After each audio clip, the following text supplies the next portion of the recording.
Vamos tentar ver como é que a gente faz integrais impróprias. Vou chamar aqui de parte 2, né? Porque a outra era parte 1. O que a gente tinha visto, né? O que a gente estava chamando de uma integral imprópria é quando eu calculava a integral num intervalo que era ilimitado, tá?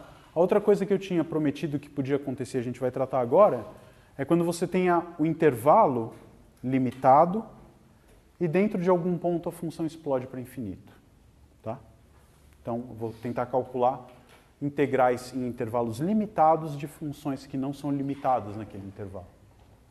E eu vou reduzir a um caso primeiro, que é o seguinte. Suponha que você tem um intervalo e num ponto ali a função explode para infinito. O que eu posso fazer? Eu posso pegar esse ponto e olhar para o intervalo aberto dele até o extremo direito, por exemplo.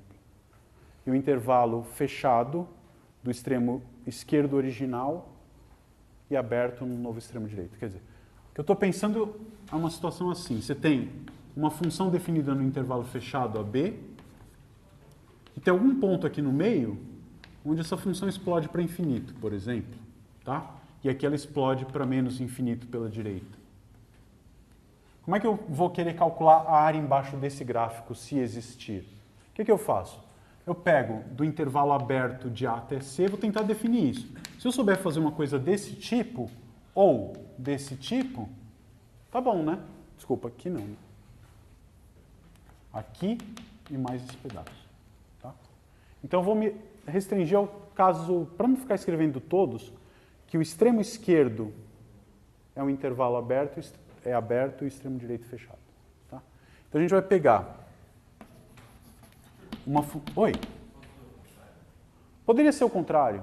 Aqui é muito análogo ao que eu vou fazer agora, então a gente comenta rapidamente. Depois que vê esse, você vai olhar e falar, tá, era isso mesmo, né? Tá? Então, vamos pensar. Você tem uma função que está definida no intervalo aberto em A, fechado em B, tal que você sabe calcular a integral dela em qualquer subintervalo fechado ali.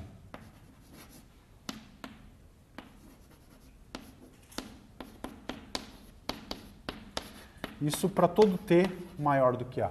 Tá? Então, vamos pensar. Você está com um intervalo aberto no A, fechado no B, e eu sei que de t até B, qualquer que seja o valor de t, eu sei calcular a integral nesse intervalinho fechado, a função integrável nesse intervalo. Então, o que eu quero definir é esse objeto esquisito que seria a integral de A até B de f de x dx. Qual que seria, você tem a tua função lá em cima, não preciso nem desenhar. Qual que seria a ideia natural para calcular a área embaixo do gráfico de A até B, sabendo que você sabe calcular de t até qualquer B? Deixa esse carinha chegar bem perto do A, né? Tá certo? Se esse cara se aproxima de A, eu vou cobrir uma área muito próxima da área que seria de A até B. Tá? Então, eu vou definir isso aqui, vou pôr assim, ó, dois pontos igual para dizer, estou definindo isso como sendo o limite quando t tende a A pela direita, a integral de t até B de f de x dx. Tá? E aí vale toda aquela nomenclatura. Se isso aqui der um número, eu vou dizer que essa integral converge. Se isso aqui é infinito, eu vou dizer que essa integral diverge. Tá? Convergência e divergência. Igualzinho no caso anterior. Se fosse a outra situação, né? Como você perguntou, se fosse fechado no A e aberto no B, o que você faria? Calcula a integral de A até t e deixa o t se aproximar de B e vê o que acontece. Então, um cara desse tipo, como é que você faz? Você vai fazer dois limites. Um dado pela integral de A até t, com t se aproximando de C pela esquerda, e outra integral de t até B, com t se aproximando pela direita do ponto C agora. Você calcula as duas. Se as duas derem números, eu digo que a função, a integral imprópria no intervalo AB é a soma desses números. Se uma delas não existir, eu digo que não existe. Tá bom? Muito bem. Não existir, eu quero dizer, dá infinito. Né? Então vamos fazer alguns exemplos. para a gente sentir como é que essas coisas funcionam, né?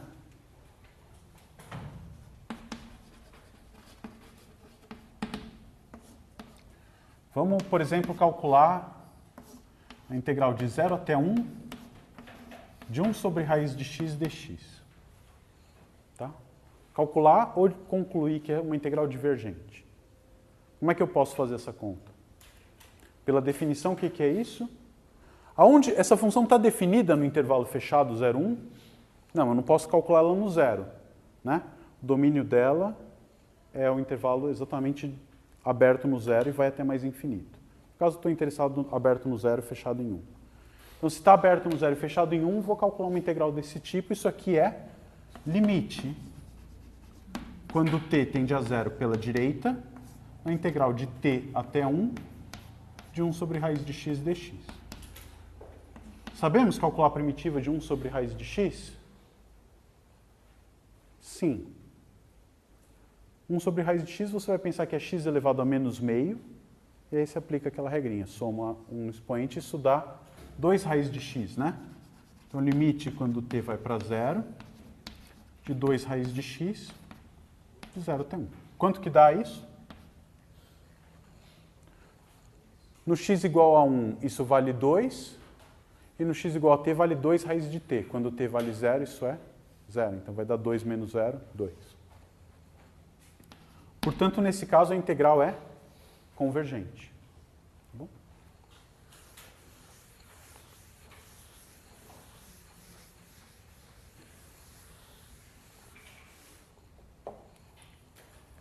Segundo caso. Bom, vamos deixar registrado isso graficamente aqui. Como é que é o gráfico da função 1 sobre raiz de x? No 1 ela vale 1. Não é uma hipérbole, né? Como é que ela é?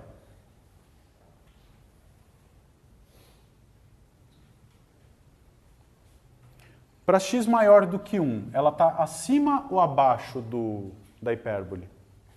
Compara 1 sobre x com 1 sobre raiz de x. Quando x é maior do que 1, raiz de x é menor do que x, portanto o inverso vai ser maior, né?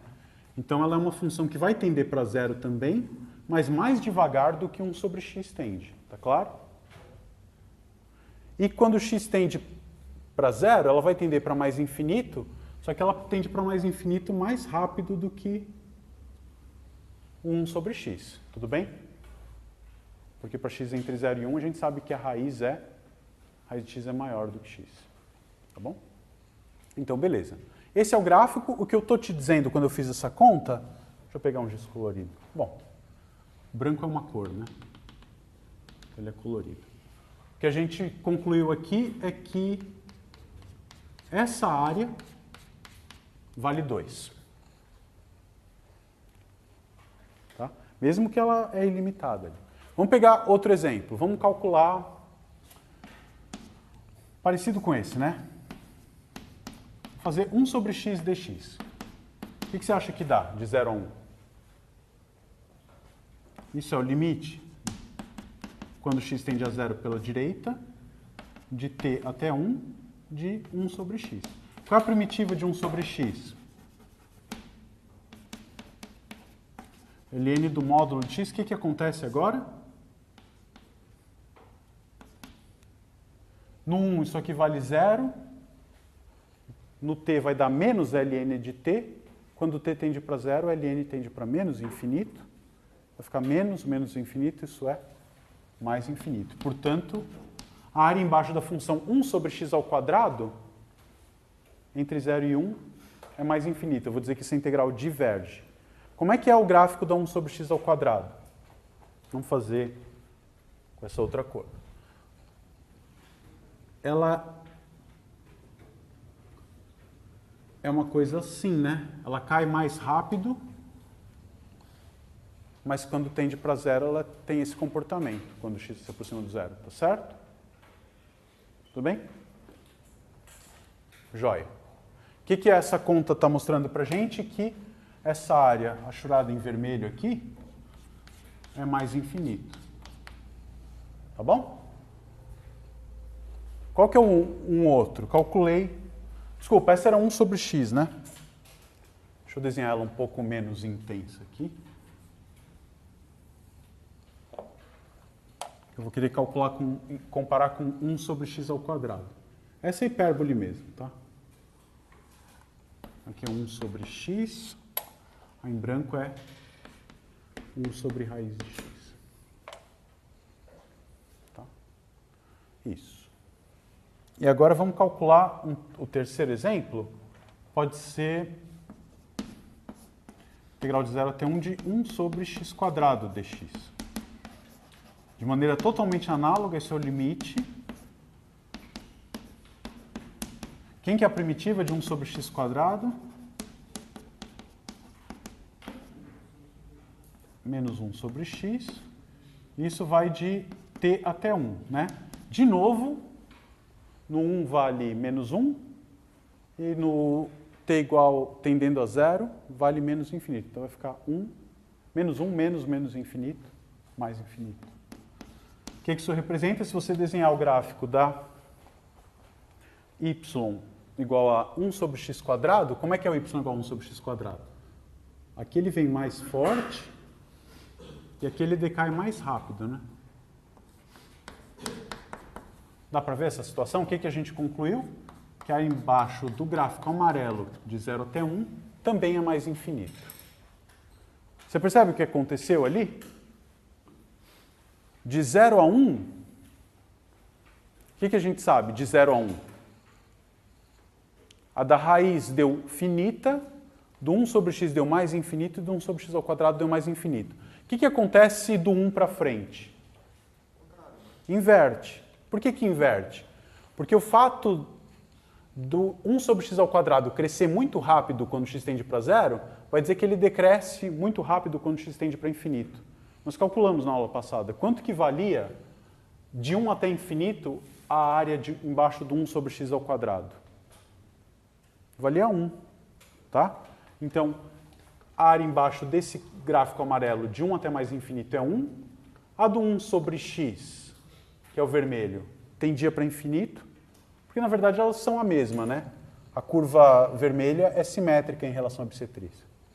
As outras não. Tá bem? Então, ok. E a do 1 sobre x, ela vem por cima. O que a gente sabe? Se a 1 sobre x tende para infinito, qualquer gráfico que está acima dele vai explodir para infinito também. Intuitivo isso, né? E se a 1 sobre x tende, 1 sobre x quadrado tende para um número, qualquer gráfico que estiver abaixo dela também vai tender para um número. Tá? Então eu vou tentar escrever um resultado, vou chamar de um teorema, mas a gente não precisa, não vamos demonstrar ele, não, tá? Vou te dizer o que você precisa fazer para demonstrar e você vai ver que faz todo sentido. Oi?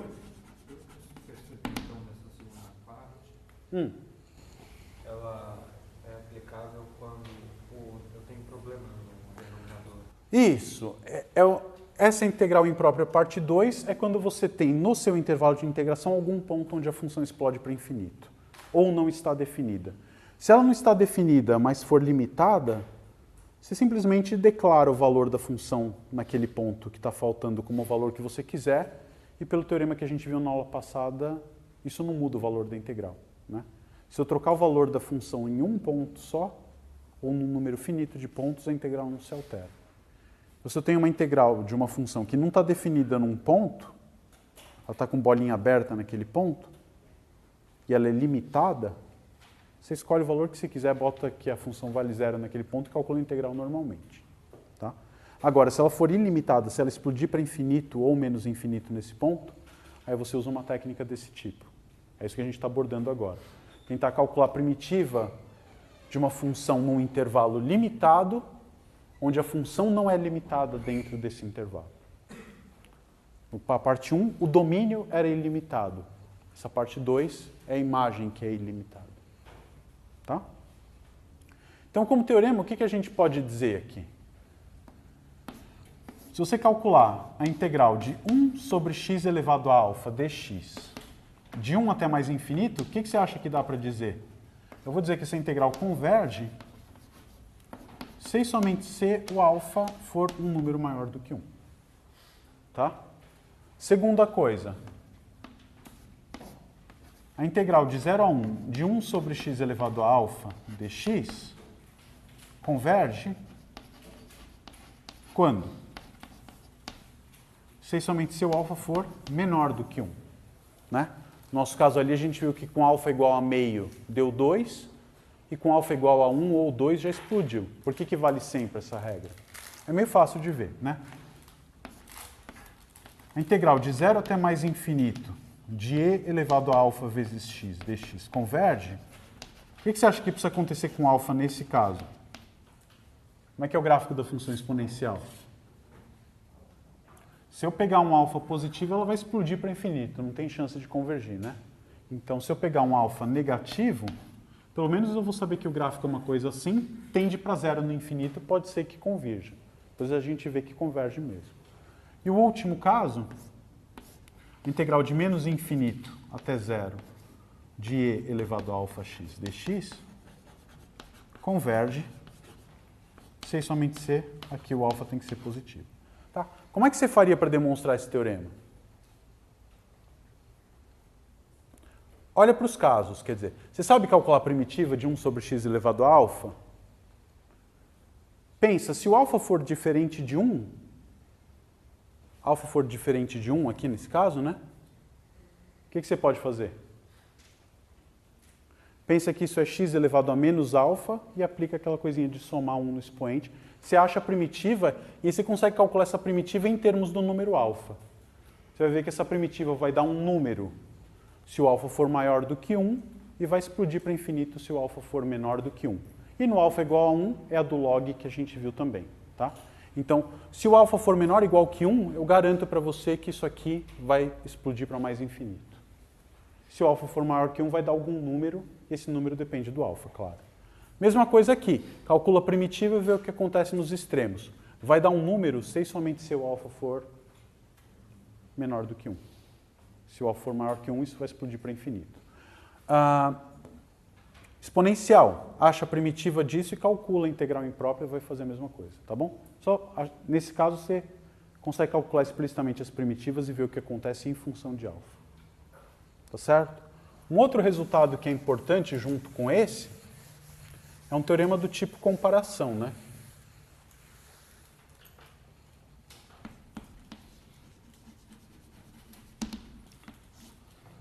Tá, então,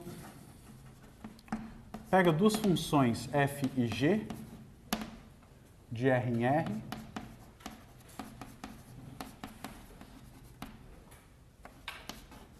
tais que, bom, vamos dizer assim, integráveis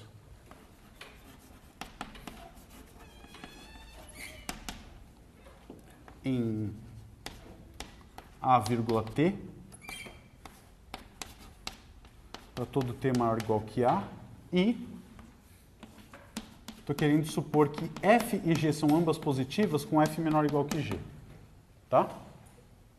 Então, o que eu posso dizer? Se você sabe que a integral de a até mais infinito de g de x dx converge, se a função que está por cima tem uma integral convergente, o que eu posso dizer da que está por baixo? Converge também, né?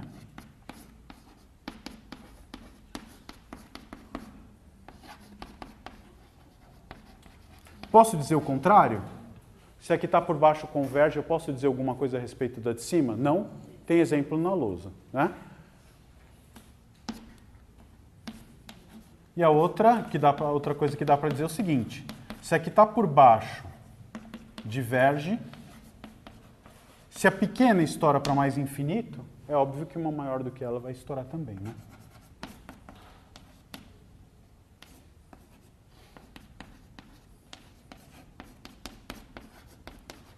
Tá, então, esse aqui é um critério que a gente chama de comparação. Como é que você usa isso? Você tem algumas que você sabe por padrão já. Quer dizer, você fez a conta, verificou isso. Você sabe algumas que são convergentes e divergentes. Eu posso estudar convergência de certas integrais, mesmo que eu não saiba calcular a primitiva, através do quê? De comparar essa integral que eu quero saber com alguma integral que eu já conheço. Tá bom? Como é que você faz para demonstrar isso? É bem tranquilo, né? Não vou escrever todos os detalhes, não?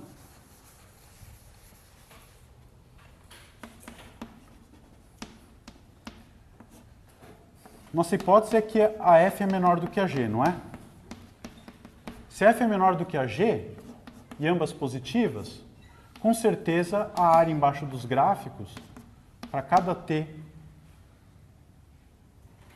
maior ou igual que a, eu vou ter isso aqui, né? Isso é uma das propriedades que a gente listou ali para a integral de Riemann, tudo bem?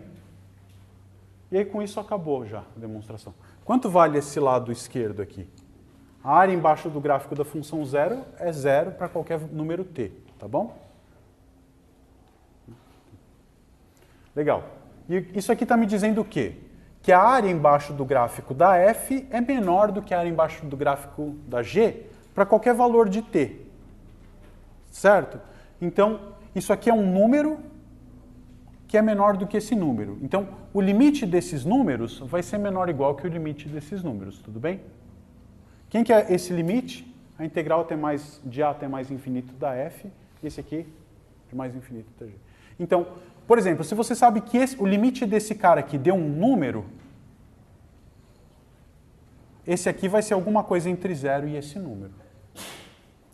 Tá bom? Ok, perfeito. Que mais? Se esse aqui deu...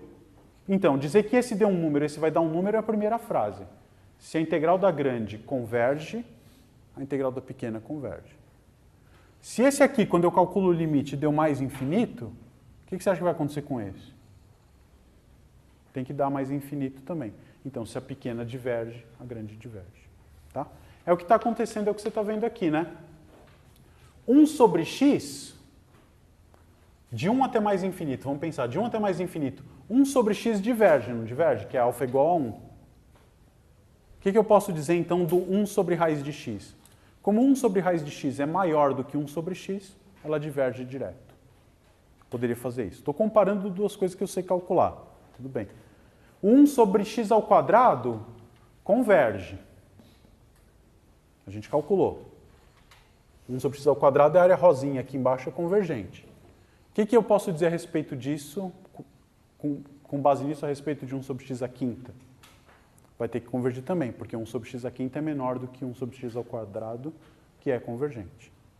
Tá? Então vamos ver como é que a gente usa em dois exemplos.